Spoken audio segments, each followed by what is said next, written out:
بسم اللہ الرحمن الرحیم۔ شہد دواؤں میں سے دو چیزوں کو اپناؤ، شہد اور قرآن پاک۔ ابن ماجہ کی یہ حدیث ہے۔ کلونجی میں موت کے سوا ہر بیماری کا علاج ہے۔ یہ حدیث جو ہے صحیح بخاری اور مسلم میں ہے۔ زیتون کا تیل کھاؤ اور اس سے مالش کرو کیونکہ یہ بابرکت درخت سے ہے۔ یہ حدیث ترمذی میں ہے۔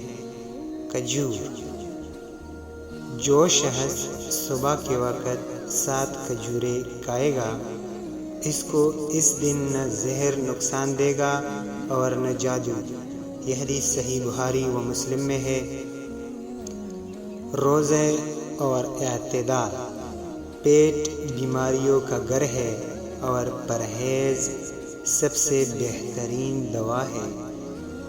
حدیث، صاف پانی دنیا اور آخرت میں سب سے بہترین مشروب پانی ہے۔ یہ حدیث مسلم میں ہے۔ بدن کا حق، تمہارے جسم کا تم پر حق ہے۔ یہ حدیث صحیح بخاری میں ہے۔ یہ حدیث اور اقوال قدرتی علاج، پرہیز اور اعتدال کے ذریعے صحت و تندرستی پر زور دیتے ہیں اور اسلامی تعلیمات کے مطابق جسم اور روح کی دیکھ بھال کے لیے ایک متوازن راستہ فراہم کرتے ہیں۔